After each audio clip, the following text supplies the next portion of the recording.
Morning students. Class 7 में पिछले video में मैंने बताया था आपको एसिड्स के बारे में, और आज हम चलेंगे बेस के बारे में। 2-3 दिन में ये चैप्टर ख़त्म करेंगे हम। एक दिन एसिड पढ़ा दिया मैं और एक दिन बेस होगा, उसके बाद साल्ट होगा। तो बेसिस क्या है भाई? इसको हिंदी में हम बोलते हैं क्षार। ठीक है, हिंदी नाम इसका बड़ा अजीब है, क्षार। ठीक है, देखो ऐसा लिखा है, छाकार छा आ।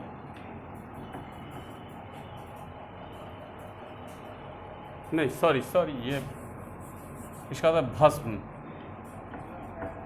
बड़ी अजीब वर्ड है। एसिड का होता है अम्ल, बेस का होता है भस्म, और साल्ट का होता है क्षार। भाई सॉरी कि मैंने क्षार लिख दी।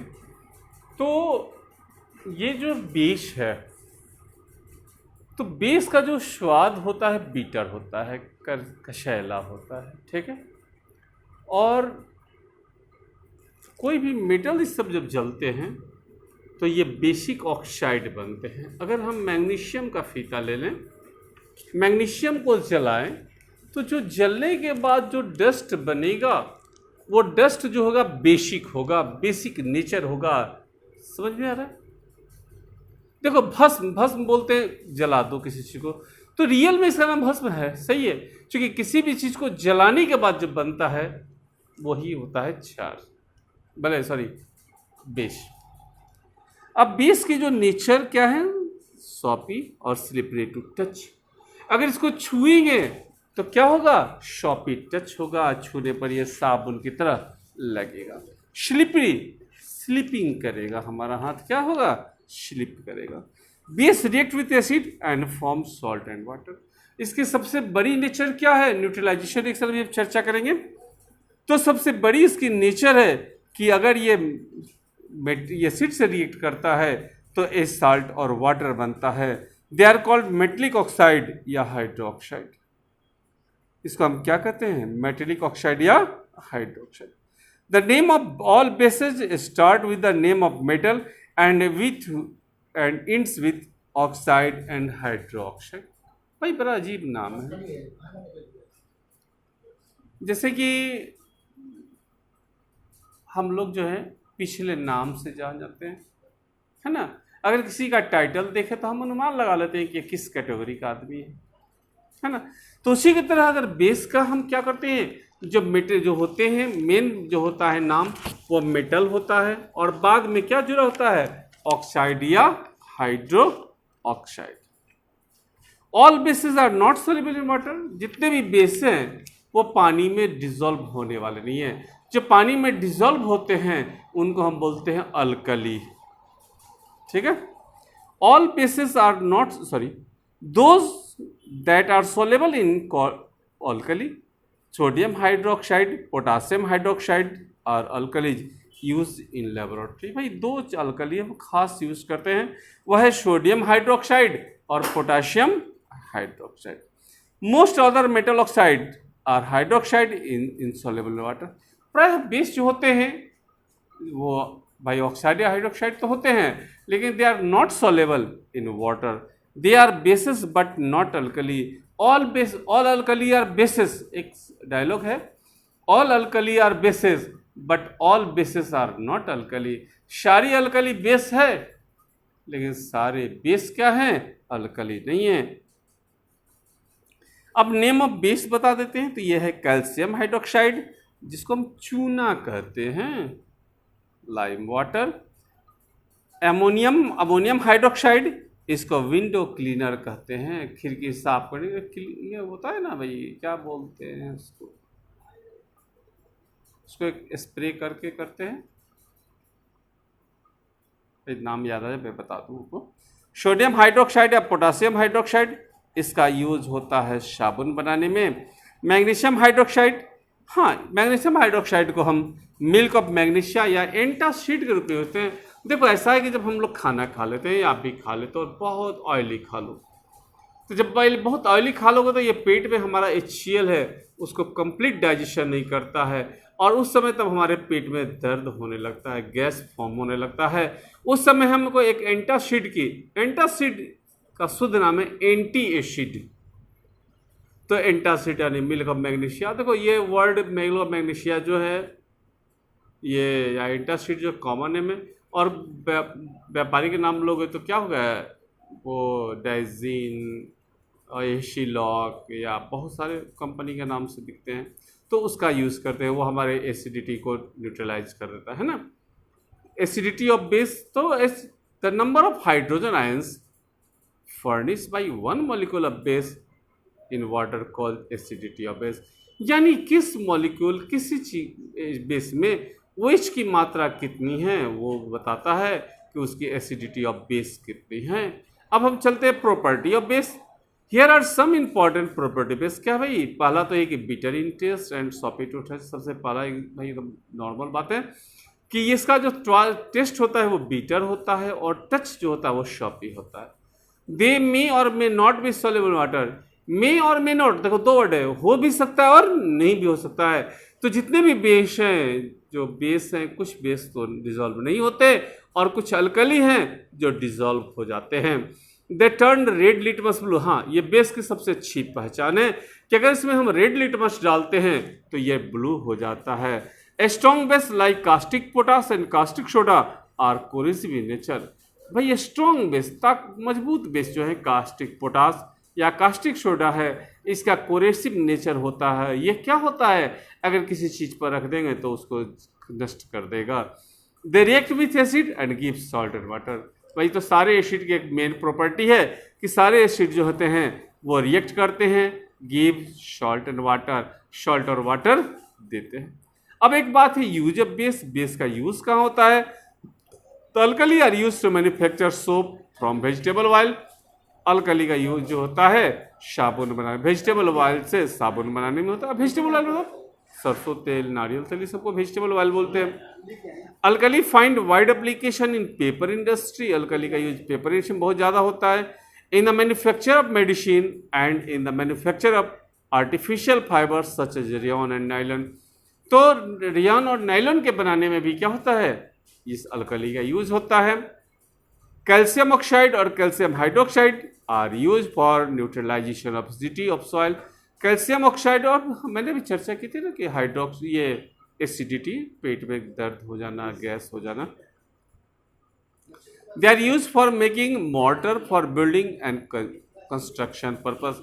तो इसका यूज जो होता है बिल्डिंग बनाने में मॉर्टर के रूप में, मैंने औषध जैसे कि सीमेंट होता है ना, तो सीमेंट को हम मॉर्टर बोलते हैं, उसके लिए होता है।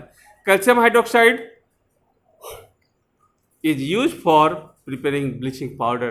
कैल्शियम हाइड्रोक्साइड का जो यूज होता है वो ब्लीचिंग पाउडर। एक बात जानते हो, ब्लीचिंग पाउडर हम लोग कॉमन बोलते हैं ना, चूना है ना, चूना के ऊपर में अगर क्लोरीन गैस फ्लो करा दिया जाए तो बन जाता है ब्लीचिंग पाउडर। और क्लोरीन की सबसे बड़ी खासियत होती है कि इट किल द जर्म्स। वो क्या करता है, कीटाणु को मार डालता है। आप एक भी सोचते होंगे, ये आप देखते होंगे ना कि पढ़े होंगे कि पानी को डिसइंफेक्ट करने के लिए उसमें हम क्लोरीन का टैबलेट डालते हैं। तो क्लोरीन का नेचर ये है कि जर्म्स को मारना। तो अगर चूने में डाल देंगे तो क्या होगा, वो ब्लीचिंग पाउडर होगा। और अगर कहीं ज़मीन पर डाल दे तो वहाँ आसपास के जितने बैक्टीरिया हैं या इंसेक्ट हैं सब मर जाते हैं। इसीलिए हम लोग जब देखते हैं कि जहाँ थोड़ी सी भी गंदगी न जाती है, सबसे पहले ब्लीचिंग पाउडर डालते हैं। Magnesium hydroxide and aluminium hydroxide are use to antacid for curing acidity in the stomach. भाई अभी तो बात ही कर रहे थे मैग्नीशियम हाइड्रोक्साइड की। एक और है एल्यूमिनियम हाइड्रोक्साइड, ग्लूसील आता है ना, ग्लूसील आता है, डाइजीन आता है, और विस्को भी आता है, और ये आई थिंक कि जेल टाइप पे भी आता है, और में बहुत सारा पेंटेबडी आता है। तो बहुत सारी दवाई, कंपनी का नाम है, लेकिन ये सारी दवाइयों का एक ही काम है कि हमारे पेट के गैस को क्योर करना, न्यूट्रलाइज करना।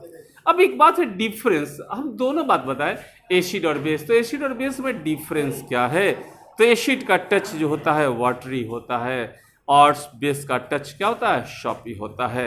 एसिड का जो टेस्ट होता है वो सावर होता है, बेस का टेस्ट बीटर होता है। एसिड जो है ब्लू लिटमस को रेड बना देता है, बेस रेड लिटमस को ब्लू बना देता है। A decompose carbonate from the carbon dioxide, या कार्बोनेट को कार्बन डाइऑक्साइड कार्बोनेट को कार्बन डाइऑक्साइड क्या करता है कि बना देता है। It observe carbon dioxide from the carbonate, ये कार्बन डाइऑक्साइड कार्बोनेट से बनाता है। एक वर्ड आता है पीएच, तो एक बात है कौन कितना खट्टा है या कौन कितना बेसिक है, तो एक पीएच स्केल आता है भाई आपके बुक्स में, तो ऐसा है, इसके पहले वाले बुक्स में था। हाँ थोड़ी सी फिगर है यहाँ पर, ये पीएच का स्केल आता है, देखो मैं दिखा दूँ आपको ध्यान से, देखो तो पीएच जो होता है न्यूट्रल का होता है 7, और 7 से अगर ज़्यादा है तो ज़्यादा बेसिक होगा और कम है तो ज़्यादा एसिडिक होगा, ठीक है। अब एक बात है इंडिकेटर, इंडिकेटर का हिंदी वर्ड होता है सूचक, सूचना देने वाला। भाई आपके जो इलेक्ट्रिसिटी बोर्ड है उसमें देखिए क्या लगा रहता है, एक लाल रंग का बल्ब लगा रहता है, कवर्ड बल्ब, जिसको हम क्या बोलते हैं इंडिकेटर, जो हमें इंडिकेट करता है कि बिजली है या नहीं। तो indicator are substance that are used to test whether a substance is acidic और बेसिक और न्यूट्रल इन नेचर। ये इंडिकेटर वो सबस्टांस है जो हमें बताता है कि ये सबस्टांस जो है एसिड है या बेसिक है या न्यूट्रल है। They change their colour when added to solution containing और एसिड और बेसिक सबस्टांस। ये अपना कलर चेंज कर देते हैं और कलर चेंज करने के बाद ये पता चलता है हमको कि जो सबस्टांस है सामने वाला। अब देखो एक सवाल है कि सर इंडिकेटर की ज़रूरत क्यों, तो भाई हर चीज़ को हम टेस्ट नहीं ना करेंगे, ऐसा कि कुछ एसिड कोई सामान मिले और फट से उठाए और फट से मुंह में डाल दे, बिना मुंह में डाले तो टेस्ट होगा नहीं, बिना छुए टेस्ट होगा नहीं। तो भाई छुएंगे और मान लो कि डेंजरियस हुआ, एसिड स्ट्रॉन्ग एसिड हुआ तो हाथ जल जाएगा, स्ट्रॉन्ग बेस होगा चूना उना होगा तो फिर भी परेशानी होगी। तो इसके लिए हम इंडिकेटर का यूज़ करते हैं, हम दूर से ही उसको क्या करते हैं, उसको हम पहचान लेते हैं कि एसिड है या बेस है। इसमें 2 इंडिकेटर होते हैं, नेचुरल इंडिकेटर और सिंथेटिक इंडिकेटर। नेचुरल इंडिकेटर में आता है लिटमस पेपर, टर्मरिक हल्दी, चाइना रोज, अड़हुल का फूल, ये नेचुरल इंडिकेटर है। लेकिन अगर हम सिंथेटिक इंडिकेटर की बात करें तो इसमें आता है फेनोपैथिलीन, मिथाइल ऑरेंज, ठीक है। तो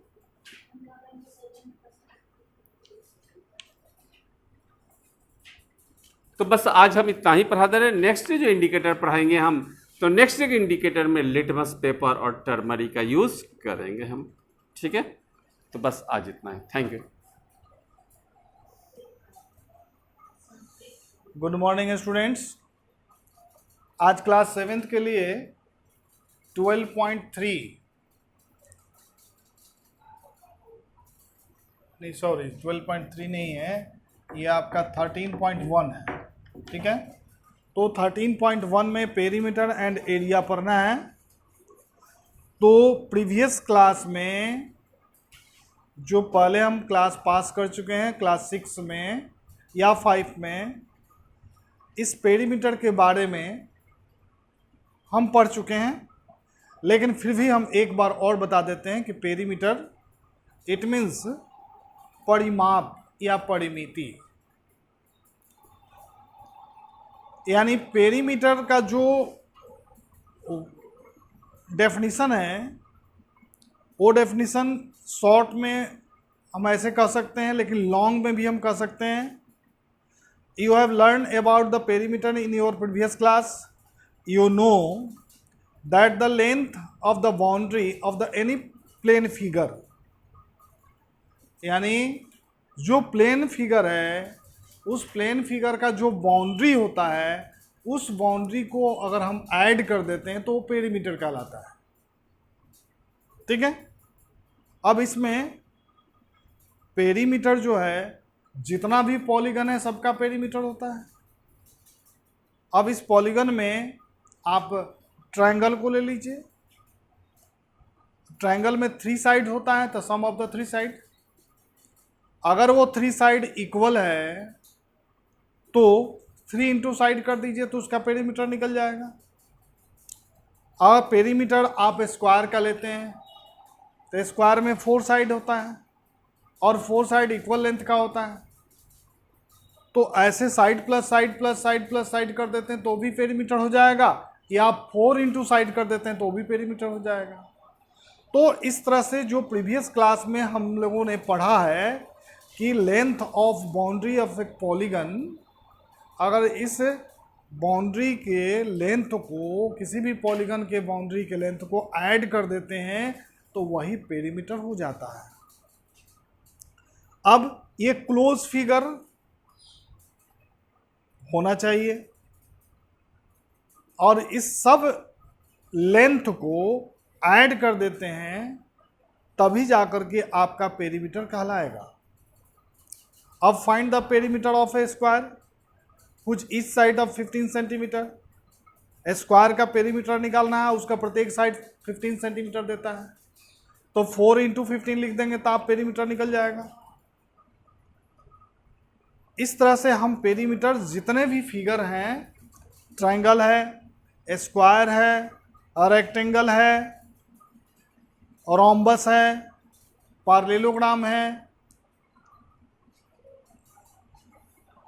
ट्रेपेजियम है, तो इस जितना भी फिगर है, इस सभी फिगर को आप इसके बाउंड्री को ऐड कर देंगे तो ऑटोमेटिक आपका पेरीमीटर क्या होगा, निकल जाएगा। ठीक है। अब एरिया की जहाँ तक बात है, एरिया जो है, एरिया किसको कहते हैं, what is the meaning of area? Area means होता है क्षेत्रफल। ठीक है। अब यहाँ पर पेरीमीटर ऑफ रेगुलर पॉलीगन अगर होता है एन साइड का तो N into length of a side हो जाएगा। पेरीमीटर ऑफ स्क्वायर होता है तो 4 इंटू साइड हो जाएगा। पेरीमीटर ऑफ रेक्टेंगल होता है तो 2 इंटू एल प्लस बी हो जाएगा। पेरीमीटर इक्विलेटरल ट्रायंगल होता है तो 3 इंटू साइड हो जाएगा। ठीक है। तो इस तरह से हम पेरीमीटर की चर्चा करते हैं। अब तो इस तरह से हम पेरीमीटर के बारे में जाने। अब हम थोड़ा सा फॉर्मूला के बारे में जाने। पहला फॉर्मूला है perimeter of A square 4 into side. दूसरा है perimeter of a rectangle 2 into L plus B। तीसरा है पेरीमीटर ऑफ ट्रायंगल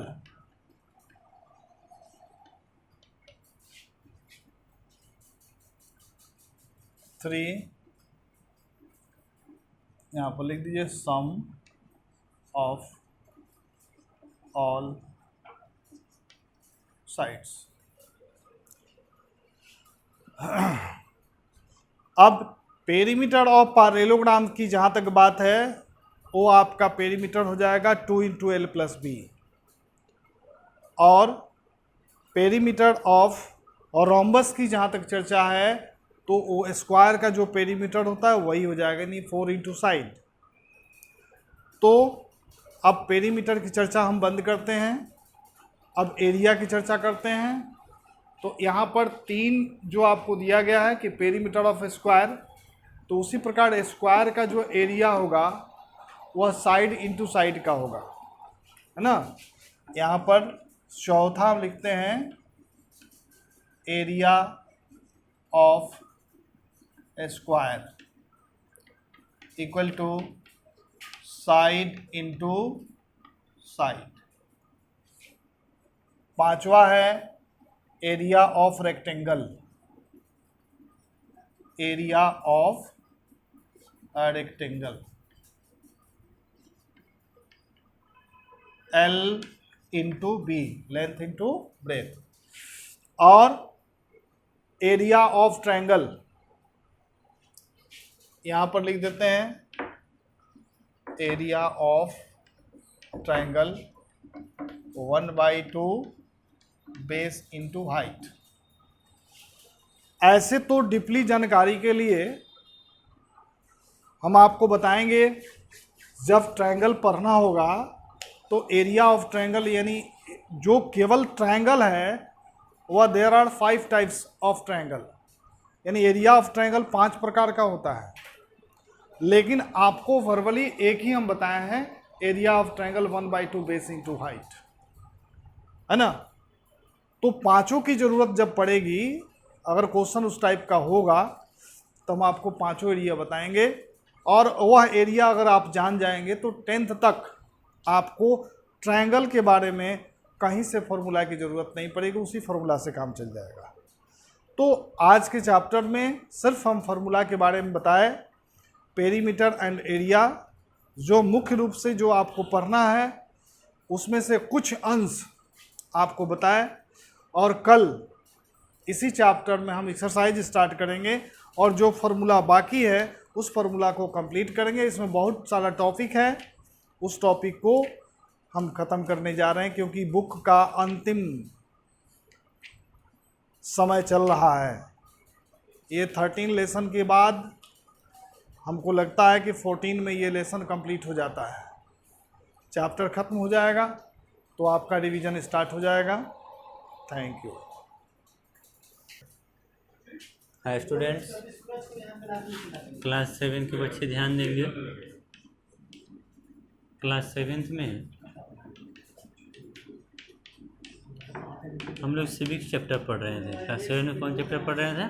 सिविक्स पढ़ रहे थे, और सिविक्स का सेकंड चैप्टर था state government the legislature. Second chapter कौन सा था सिविक्स का? State government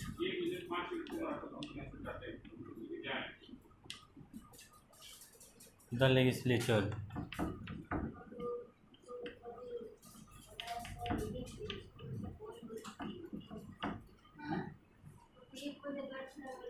state government the legislature.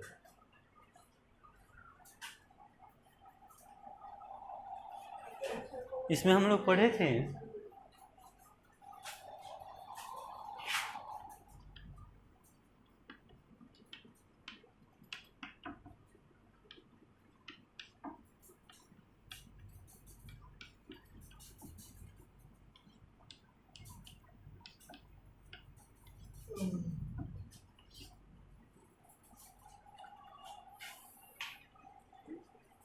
State government the legislature में पढ़े थे हम लोग कि हमारा इंडिया जो कंट्री है, आवर कंट्री जो यूनियन ऑफ द स्टेट्स, हमारा भारत जो देश है, इस देश से बहुत सारे राज्यों को जोड़ करके एक संघीय प्रदेशों के समूह को मिला करके हमारा देश इंडिया बना हुआ है।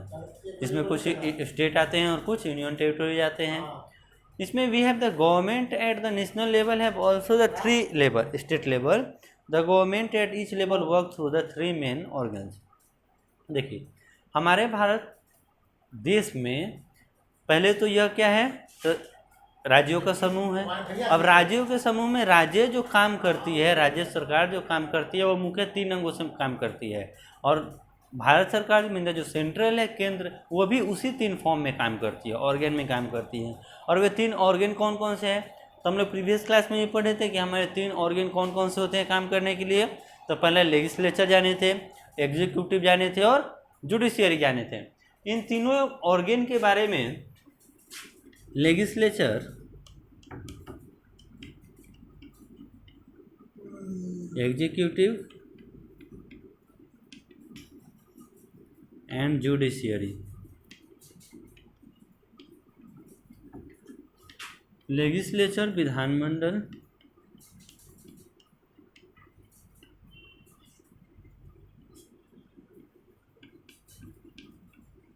कार्यपालिका, और जुडिशियरी में न्यायपालिका।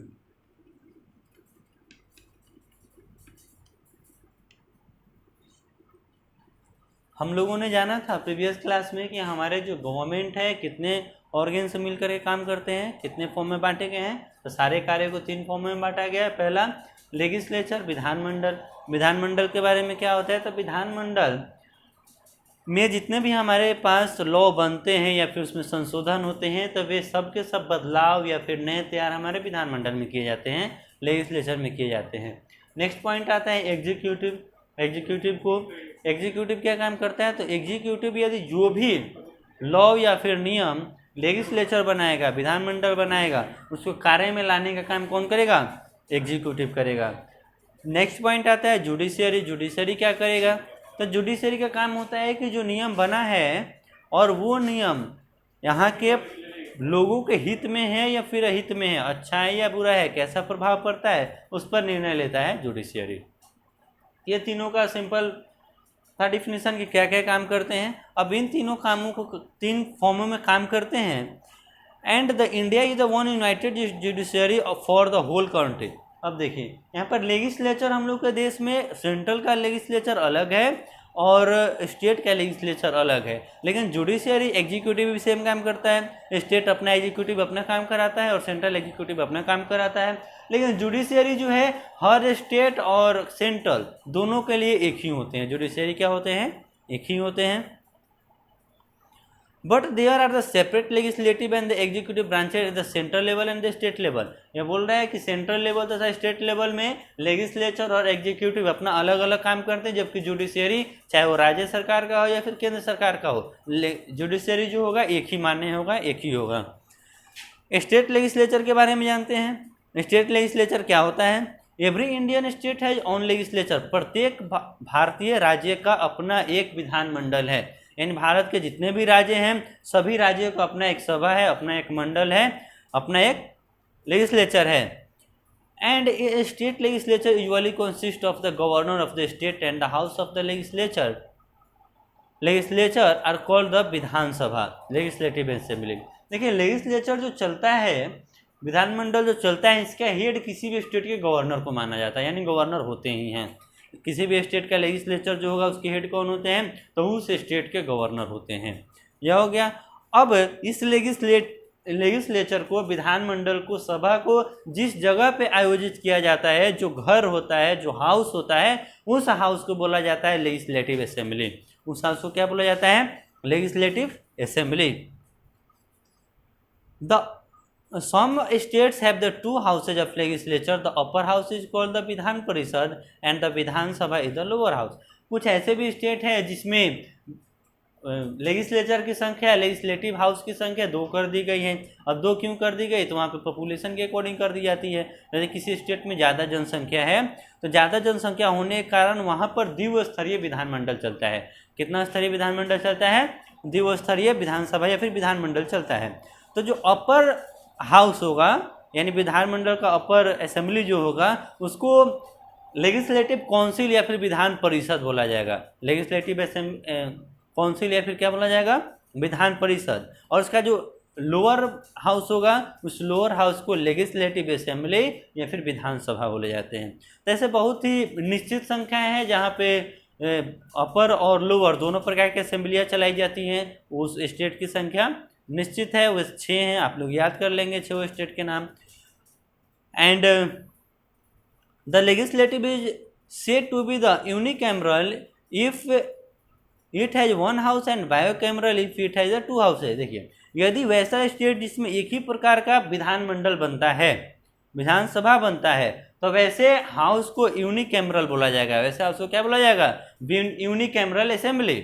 और वैसे स्टेट जिसमें दोनों तरह के दोनों सदन है, द्विस्तरीय सदन है, जिसमें अपर हाउस भी है, लोअर हाउस भी है, चूँकि पॉपुलेशन के अकॉर्डिंग कोई राज्य है उसमें ज़्यादा पॉपुलेशन है तो उसके अकॉर्डिंग उसमें द्विसदनीय विधानमंडल की स्थापना कर दी गई है।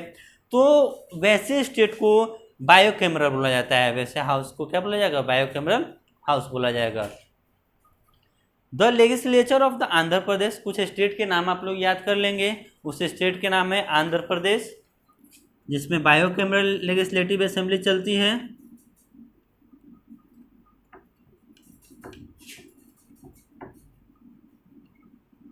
आंध्र प्रदेश, तेलंगाना, बिहार, उत्तर प्रदेश,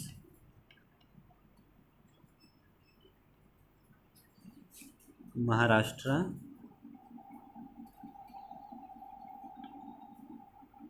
एंड कर्नाटका। महाराष्ट्र एंड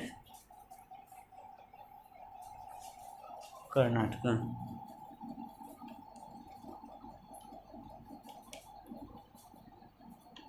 तो ये हमारे इंडिया कंट्री में वैसे स्टेट 6 स्टेट है जिसमें द्विस्तरीय विधानमंडल है।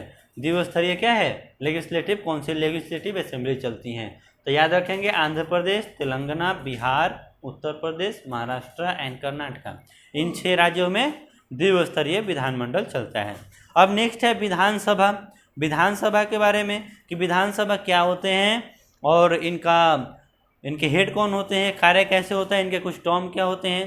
तब विधानसभा में याद रखें कि विधानसभा जो होता है लेजिस्लेटिव असेंबली विधानसभा, अपर लोअर हाउस को क्या बोला जाएगा? लेजिस्लेटिव असेंबली, या फिर हिंदी में उसको बोला जाता है विधानसभा। इसमें मैक्सिमम 500 मेंबर रह सकते हैं। एक लेजिस्लेटिव असेंबली में कितने मेंबर रह सकते हैं? 500 मेंबर रह सकते हैं। और 500 मेंबर से यदि अधिक बनाने पड़ते हैं तो उनके लिए द्विस्तरीय सदन की स्थापना की जाती है। तो 500 मेंबर जो भी लेजिस्लेटिव असेंबली के मेंबर होंगे उन मेंबर को MLAs बोला जाता है। MLAs बोला जाता है मतलब मेंबर ऑफ लेजिस्लेटिव असेंबली। और MLA विधानसभा के जो भी मेंबर हुए उन्हें क्या बोला जाएगा शॉर्ट फॉर्म में? MLA, member of legislative assembly. और एक विधानसभा में मैक्सिमम कितने MLAs रह सकते हैं? तो 500। एक और चीज़ इसमें याद रखेंगे, for the purpose of the election the state is divided into the unit called the assembly constituency. देखिए होता यह है कि भारत में क्या होते हैं, तो इलेक्शन के लिए यदि ज़्यादा जनसंख्या तो उसको कॉन्स्टिट्यूएंसी में बांट दिए जाते हैं, मतलब निर्वाचित क्षेत्रों में बांट दिए जाते हैं, छोटे छोटे यूनिटों में बांट दिए जाते हैं। और यदि कोई ज़्यादा बड़ा स्टेट है जहाँ पर पॉपुलेशन अधिक है तो उसमें क्या करेंगे, जैसे कि उत्तर प्रदेश है तो उत्तर प्रदेश में एक लेजिस्लेटिव असेंबली की संख्या कितनी है, मेंबरों की संख्या कितनी है? 404 है। लेकिन वही देख लीजिए सिक्किम में लेजिस्लेटिव असेंबली की संख्या मात्र 32 है। क्यों 32 है? क्योंकि वहाँ पर पॉपुलेशन कम है। एक और चीज़ याद रखेंगे, विधान परिषद के जो मेंबर होते हैं उन्हें 5 सालों के लिए चुना जाता है, यानी 5 साल बाद फिर एक इलेक्शन होगा, एक चुनाव होगा और उसमें जो चुनाव होकर के जाएगा विधानसभा के मेंबर बनेंगे। तो ये था लेजिस्लेटिव असेंबली के बारे में, विधानसभा के बारे में। नेक्स्ट क्लास में हम लोग पढ़ेंगे विधान परिषद या फिर लेजिस्लेटिव काउंसिल। तो बच्चे इनको नोट्स तैयार कर लेंगे और याद कर लेंगे। Thank you. आप लोगों को मैंने टेंस पढ़ा दिया था, तो आज टेंस का एक पार्ट हम लोग पढ़ लेते हैं, प्रेजेंट टेंस के बारे में समझ लेते हैं। तो सबसे पहले देखते हैं कि प्रेजेंट टेंस होता क्या है। डिफिनीशन के साथ समझने की कोशिश करते हैं। Verbs used to mention something in the present time is said to be in the present tense। क्या कह रहा है कि verbs यानी कि क्रिया का अगर उपयोग हम लोग करते हैं और मेंशन से हमें मालूम चलता है कि वो प्रेजेंट टाइम में एक्शन हो रहा है, ठीक है, यानी कि एक्शन जो हो रहा है वो हमारा प्रेजेंट टाइम में हो रहा है, ठीक है। तो वैसे सेंटेंस को हम लोग प्रेजेंट टेंस में कह सकते हैं और इसे बताने की कोशिश कौन करेगा? verbs करते हैं, यानी कि verb करेगा। देखते हैं सेंटेंस।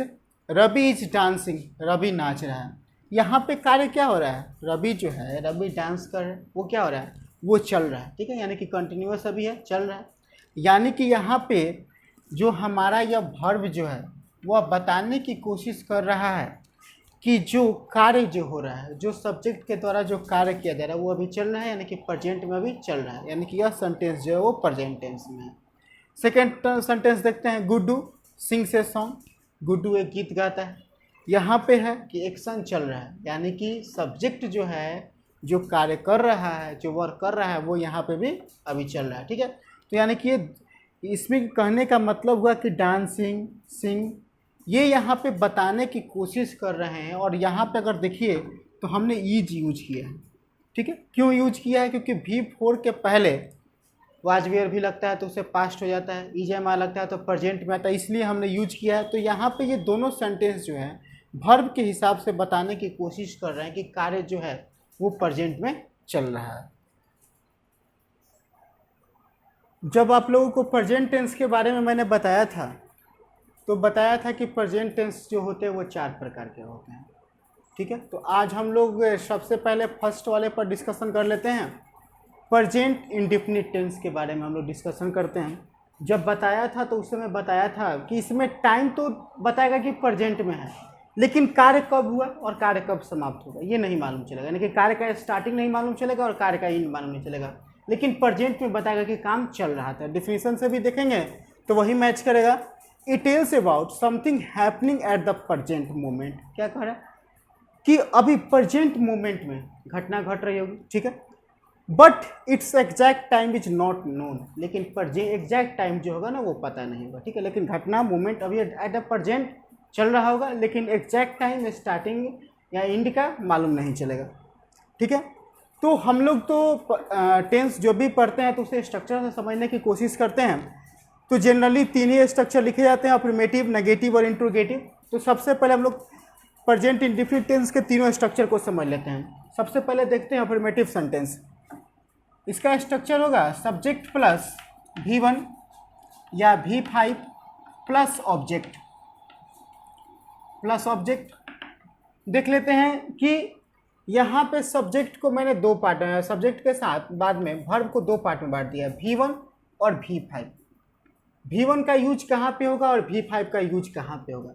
जैसे कि आप लोग मैथ बनाते हैं तो आप सोचते हैं कि मुझे इक्वेशन दोनों तरफ का इक्वल करना होगा, ठीक है। यानी कि उसी प्रकार से इसमें भी इक्वेशन आपको इक्वल करना पड़ेगा। सब्जेक्ट सिंगुलर तो वर्ब सिंगुलर, सब्जेक्ट प्लुरल तो वर्ब प्लुरल, क्योंकि अगर दोनों तरफ इक्वल नहीं होंगे तो आप जो मीनिंग देंगे ना वो गलत देंगे। जैसे कि सी ईट मैंगोज, वह आम खाती है। यहाँ पे मैंने सी बोला सिंगुलर, इट बोला प्लुरल, तो कैसे होगा? नहीं होगा। यानी कि वर्ब का फर्स्ट रूप जो होता है ना, वर्ब का वन, यानी कि उसको हम लोग बेयर फॉर्म भी कहते हैं। तो वो जो होता है ना वो आपका होता है प्लुरल, ठीक है। और ये जो होता है V5 जो होता है सिंगुलर, ठीक है। तो सब्जेक्ट सिंगुलर तो आपका वर्ब भी सिंगुलर और ऑब्जेक्ट भी सिंगुलर। सब्जेक्ट जब आपका प्लुरल तो वर्ब भी प्लुरल और ऑब्जेक्ट भी प्लुरल होना चाहिए, ठीक है।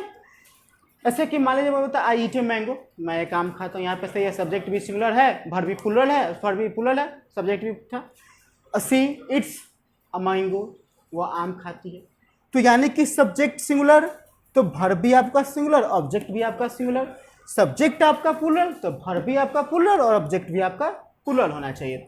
अब V1 से V5 बनता कैसे है? जनरली V1 के अंत में हम लोग एस या एस जोड़ते हैं तो वो V5 में कन्वर्ट हो जाता है, ठीक है।